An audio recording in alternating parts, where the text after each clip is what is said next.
This is lesson 2 of the Beginner Pathway mini-series. Last time we talked about stances and alignment.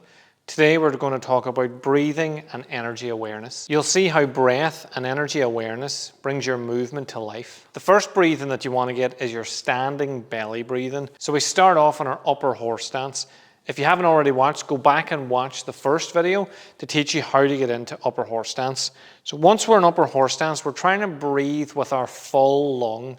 And the easiest way to do that is to think about expanding your dantian, which is about 1.5 inches below your belly button. So here, I'm not trying to breathe shallow up here. You don't need to make noise when you breathe, but for this purpose of the video, I will because it's easier to understand. What you're trying to do is when you breathe in, you push your belly out, and when you breathe out, you pull your belly in.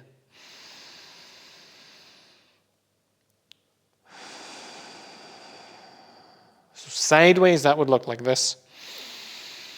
Out and in. This is your belly breathing. It's very simple mechanically, but it takes a bit of work. Sometimes it's easier just to have your hands rested, and physically as you breathe in, push your hands out, and then as you breathe in, push your belly in. The way that you want to think about that, you want to be able to have a high, full chest, but also still breathe comfortably. So I used to call this the hard man at school walk. They'd walk like this, and eventually they'd sink as they'd run out of air. You want to be able to hold a nice structure and then still breathe into the belly and breathe out. What you're doing is you're pulling your diaphragm down, which expands the lungs. You don't need to be this exaggerated. You can just nice, relaxed upper horse stance. Breathe in, breathe out.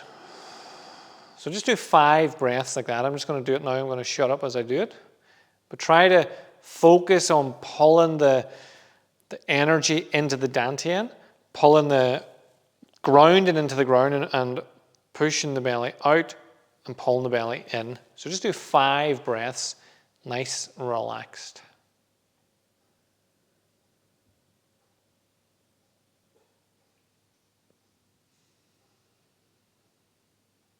So I'm breathing through my nose as I do this, but again, if you have to, just breathe through your mouth, that's fine.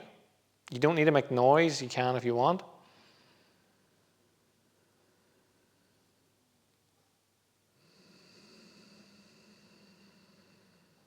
And again, if you need to, put your hands on your belly.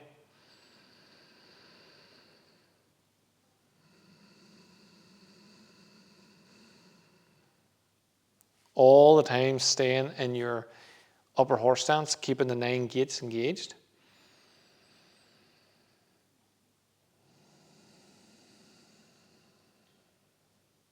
If you get lightheaded whilst you're doing this, just relax and go back to your normal breathing. Sit down if you need to and do it in your chair, or just rest, go back to normal. Once you've done 5, just settle in your stance. You'll probably actually notice the chattering monkeys are switched off a wee bit just from doing those 5 breaths. The next breathing we want to talk about is sinking breathing. When you're performing movements in the form, what we usually do is we take our breath in, fill the belly, fill the body, and then we load up, and then you breathe out. You'd see boxers doing it where they move and they're breathing out as they move. Same sort of idea, but mechanically what we're doing is we fill the body, and then so the way I think about it from an energy point of view is as I breathe in, I'm expanding my energy, I'm expanding my dantian, I'm filling up my body with this energy, oxygen, this energy, and then I drop it all in, I pull the whole body, my intercostals, everything drops and sinks. And this is why we're having our stance, our butthole that we talked about the last lesson is locked up. It'll stop you getting piles from constantly sinking. We're keeping that closed, and so the body is engaging with the breath. And you'll notice even when I'm talking now, you can see that I'm using a lot of energy to do that breath, so we don't do a lot of it. But if I'm doing a movement, I'll load up, and then the whole body drops into it. And that's why you hear so much shouting and expansion of breath. So we have the belly breathing, which is our relaxing breathing, and then we have the sinking breathing, which is important when you're trying to generate a lot of power. So remember, this is all about body connection. So the whole body, mind, spirit, emotionally, physically, everything connected. So when I'm doing that, I'm generating power from my whole body. I'm not just throwing fists out there, or knife hands, or out to the side, whatever it is. It's the whole body is, so I can do short range power. The whole body gets engaged with it. So you don't want to practice that too much initially, but it's worth having for the future. So once you have your breath down, you want to be able to do it whilst you're moving. So the simplest way to do that, we go back to our dantian, is the way I like to look at it is I feel the energy of the dantian, and then I expand that energy out, and then I compress it back in again. So I'm not breathing in and moving like that.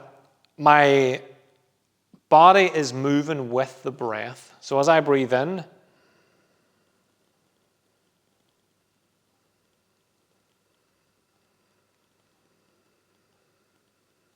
my body expands, and as I breathe out,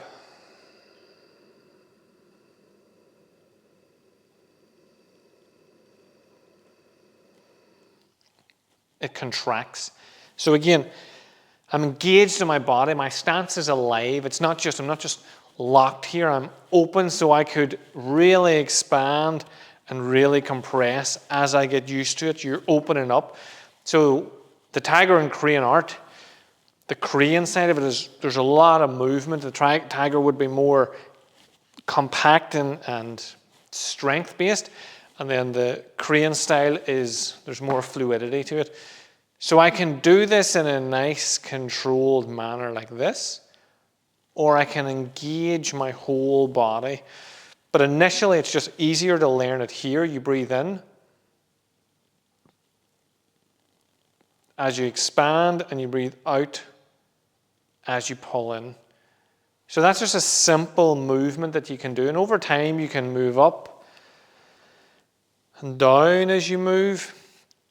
You can do a movement where you connect the hand. So we're doing stance work from the first video, shifting your weight, and we're connecting. There's movement.